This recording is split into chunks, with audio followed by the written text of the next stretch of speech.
Hello ನಮಸ್ಕಾರ ಎಲ್ಲರಿಗೂ. ಇವತ್ತು ತುಂಬಾ ವೈರಲ್ ಆಗಿರೋ ಅಂಥ ದಹಿ ಕ್ಯಾಪ್ಸಿಕಮ್ ಗ್ರೇವಿ ಹೇಗೆ ಮಾಡೋದು ಅಂತ ನೋಡೋಣ. ತುಂಬಾ ಈಸಿ ಮತ್ತು ಕ್ವಿಕ್ಕಾಗಿ ಮಾಡ್ಬೋದಾದಂಥ ರೆಸಿಪಿ ಇದು. ಬನ್ನಿ ಸ್ಟಾರ್ಟ್ ಮಾಡೋಣ. ಮೊದಲಿಗೆ ಈ ಗ್ರೇವಿಗೆ ಬೇಕಾದಂಥ ಮಸಾಲ ರೆಡಿ ಮಾಡ್ಕೊಳ್ಳೋಣ. ಮಸಾಲಾಗಾಗಿ ಒಂದು ಪ್ಯಾನ್ನ ಬಿಸಿಗಿಟ್ಟು ಅದಕ್ಕೆ 3-4 ಟೇಬಲ್ ಸ್ಪೂನಷ್ಟು ಶೇಂಗಾ ಅಥವಾ ಕಡಲೆ ಬೀಜ ಹಾಕೋತಾ ಇದ್ದೀನಿ. 1 ನಿಮಿಷ ರೋಸ್ಟ್ ಮಾಡಿಕೊಂಡು ಅದಕ್ಕೆ 1 ಟೀ ಸ್ಪೂನಷ್ಟು ಎಣ್ಣೆ ಹಾಕ್ಕೊಂಡು ಮತ್ತೆ ರೋಸ್ಟ್ ಮಾಡ್ಕೋತಾ ಇದ್ದೀನಿ. ಕಡಲೆ ಬೀಜ ಕೆಂಪಗಾಗೋವರೆಗೂ ಹುರ್ಕೋಬೇಕು. ಇವಾಗ ಇದಕ್ಕೆ 8-10 ಬೆಳ್ಳುಳ್ಳಿ ಹೆಸಳು, 2 ಒಣಮೆಣಸಿನ್ಕಾಯಿ, ಒಂದು ಅರ್ಧ ಇಂಚಷ್ಟು ಶುಂಠಿ, 2 ಹಸಿಮೆಣಸಿನ್ಕಾಯಿ, 1/4 ಕಪ್ಪಷ್ಟು ಒಣ ಕೊಬ್ಬರಿ ಸೇರಿಸ್ಕೊಂಡು ಫ್ರೈ ಮಾಡ್ಕೋಬೇಕು. ನಾನಿಲ್ಲಿ ಬೆಳ್ಳುಳ್ಳಿ ಚಿಕ್ಕದು ನಾಟಿದು ಯೂಸ್ ಮಾಡ್ತಾ ಇದ್ದೀನಿ.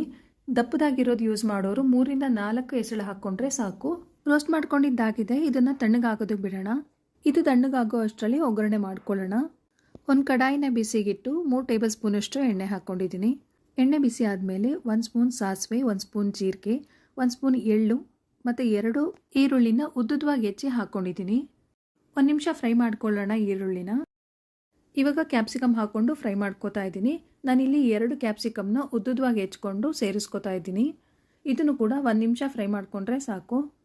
ಕ್ಯಾಪ್ಸಿಕಮ್ ಎಷ್ಟು ತೊಗೋತೀರೋ ಅಷ್ಟೇ ಪ್ರಮಾಣದಲ್ಲಿ ಈರುಳ್ಳಿ ತೊಗೊಳ್ಳಿ, ಗ್ರೇವಿ ಟೇಸ್ಟಿ ಆಗುತ್ತೆ. ಆವಾಗಲೇ ಹುರಿದಿಟ್ಕೊಂಡಂಥ ಮಸಾಲಾನ ಗ್ರೈಂಡ್ ಮಾಡ್ಕೊಳ್ಳೋಣ. ತಣ್ಣಗಾದ್ಮೇಲೆ ಶೇಂಗಾ ಎಲ್ಲ ಗರಿಗರಿಯಾಗಿರುತ್ತೆ, ಪೌಡರ್ ಚೆನ್ನಾಗಿ ಬರುತ್ತೆ. ಇದನ್ನು ತರತರಿಯಾಗಿ ಗ್ರೈಂಡ್ ಮಾಡಿಕೊಂಡ್ರೆ ಸಾಕು. ಈ ಕಡೆ ಕ್ಯಾಪ್ಸಿಕಮ್ನ 1 ನಿಮಿಷ ಫ್ರೈ ಮಾಡ್ಕೊಂಡಿದ್ದಾಗಿದೆ. ಇವಾಗ ಇದಕ್ಕೆ ಒಂದು ಅರ್ಧ ಸ್ಪೂನಷ್ಟು ಅರಿಶಿನ, 1 ಸ್ಪೂನಷ್ಟು ಹಚ್ಕಾರದ ಪುಡಿ, ರುಬ್ಕೊಂಡಿದ್ದಂಥ ಮಸಾಲ, 1 ಸ್ಪೂನ್ ಗರಂ ಮಸಾಲ ಮತ್ತು 1 ಸ್ಪೂನ್ ಕಸೂರಿ ಮೇಥಿ ಹಾಕ್ಕೊಂಡು ಮಿಕ್ಸ್ ಮಾಡ್ಕೋತಾ ಇದ್ದೀನಿ.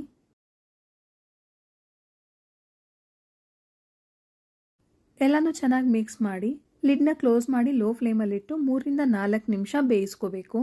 ಫ್ಲೇಮ್ನ ಲೋನಲ್ಲೇ ಇಡಬೇಕು, ಇಲ್ಲಾಂದರೆ ಸೀದೋಗುತ್ತೆ. ಮತ್ತು ದಪ್ಪ ತಳದ ಪಾತ್ರೆ ಉಪಯೋಗಿಸಿದ್ರೆ ಒಳ್ಳೆಯದು, ಒತ್ತಲ್ಲ. ನೋಡಿ 4 ನಿಮಿಷ ಆಗಿದೆ. ಮಸಾಲ ಕ್ಯಾಪ್ಸಿಕಮ್ ಎಲ್ಲ ಚೆನ್ನಾಗಿ ಬೆಂದಿದೆ. ಒಂದ್ಸಾರಿ ಎಲ್ಲನೂ ನೀಟಾಗಿ ಮಿಕ್ಸ್ ಮಾಡಿಕೊಂಡು 1 ಸ್ಪೂನ್ ಉಪ್ಪನ್ನ ಸೇರಿಸ್ಕೊಂಡು ಮಿಕ್ಸ್ ಮಾಡ್ಕೋತಾ ಇದ್ದೀನಿ. 10 ನಿಮಿಷದಲ್ಲಿ ರೆಡಿ ಮಾಡ್ಬೋದಾದಂಥ ಗ್ರೇವಿ ಇದು. ಯಾರನ್ನ ಅರ್ಜೆಂಟಲ್ಲಿ ಬಂದಾಗ್ಲೂ ಮಾಡ್ಕೋಬೋದು ಅಥವಾ ಬೆಳಿಗ್ಗೆ ಲಂಚ್ ಬಾಕ್ಸ್ಗೂ ಮಾಡಿಕೊಡ್ಬೋದು. ಇವಾಗ 2 ಸ್ಪೂನಷ್ಟು ಕಡಲೆ ಹಿಟ್ಟನ್ನ ಸೇರಿಸ್ಕೊಂಡು ಮಿಕ್ಸ್ ಮಾಡ್ಕೋತಾ ಇದ್ದೀನಿ. ಕಡಲೆ ಹಿಟ್ಟನ್ನ ಚೆನ್ನಾಗಿ ಮಿಕ್ಸ್ ಮಾಡಿಕೊಂಡು ಸ್ಟವ್ನ ಆಫ್ ಮಾಡಿಕೊಂಡು ಮೊಸರನ್ನ ಸೇರಿಸ್ಕೋಬೇಕು. ತುಂಬ ಬಿಸಿ ಇರುವಾಗ ಮೊಸರನ್ನ ಸೇರಿಸ್ಕೊಂಡ್ರೆ ಒಡೆದೋಗುತ್ತೆ. ಹಾಗಾಗಿ ಆಫ್ ಮಾಡಿಕೊಂಡು ಮೊಸರನ್ನ ಸೇರಿಸಿ ಚೆನ್ನಾಗಿ ಮಿಕ್ಸ್ ಮಾಡಿಕೊಂಡು ಅದಾದಮೇಲೆ ಸ್ಟವ್ನ ಆನ್ ಮಾಡ್ಕೋಬೇಕು. ನಾನಿಲ್ಲಿ 2 ಕಪ್ಪಷ್ಟು ಗಟ್ಟಿ ಮೊಸರನ್ನ ಉಪಯೋಗಿಸಿದ್ದೀನಿ. ಈ ಗ್ರೇವಿಗೆ ಮೇನ್ ಇಂಗ್ರೀಡಿಯೆಂಟೇ ಮೊಸರು. ಗಟ್ಟಿಯಾಗಿರೋ ಮೊಸರನ್ನೇ ಉಪಯೋಗಿಸಿ, ಮತ್ತು ಮೊಸರು ಹುಳಿ ಇರಬಾರ್ದು. ನೋಡಿ ಮಿಕ್ಸ್ ಮಾಡ್ಕೊಂಡಿದ್ದಾಗಿದೆ. ಇವಾಗ ಸ್ಟವ್ನ ಆನ್ ಮಾಡಿ ಲಿಡ್ನ ಕ್ಲೋಸ್ ಮಾಡಿ ಒಂದು 2-3 ನಿಮಿಷ ಬೇಯಿಸ್ಕೊತಾ ಇದ್ದೀನಿ. 2-3 ನಿಮಿಷ ಆಗಿದೆ. ನೋಡಿ ಆಯಿಲೆಲ್ಲ ರಿಲೀಸ್ ಆಗಿದೆ. ಲಾಸ್ಟಲ್ಲಿ ಸಣ್ಣಗೆ ಹೆಚ್ಚಿದ ಕೊತ್ತಂಬರಿ ಸೊಪ್ಪನ್ನ ಸೇರಿಸ್ಕೊಂಡು ಮಿಕ್ಸ್ ಮಾಡಿಕೊಂಡ್ರೆ ದಹಿ ಕ್ಯಾಪ್ಸಿಕಮ್ ಮಸಾಲ ರೆಡಿ ಆಗುತ್ತೆ. ಇದು ಚಪಾತಿ, ರೋಟಿ, ಅಕ್ಕಿ ರೊಟ್ಟಿ ಎಲ್ಲನಕ್ಕೂ ತುಂಬ ಚೆನ್ನಾಗಿರುತ್ತೆ. ನೀವು ಟ್ರೈ ಮಾಡಿ ಹೇಗೆ ಬಂತು ಅಂತ ಹೇಳಿ. Thank you.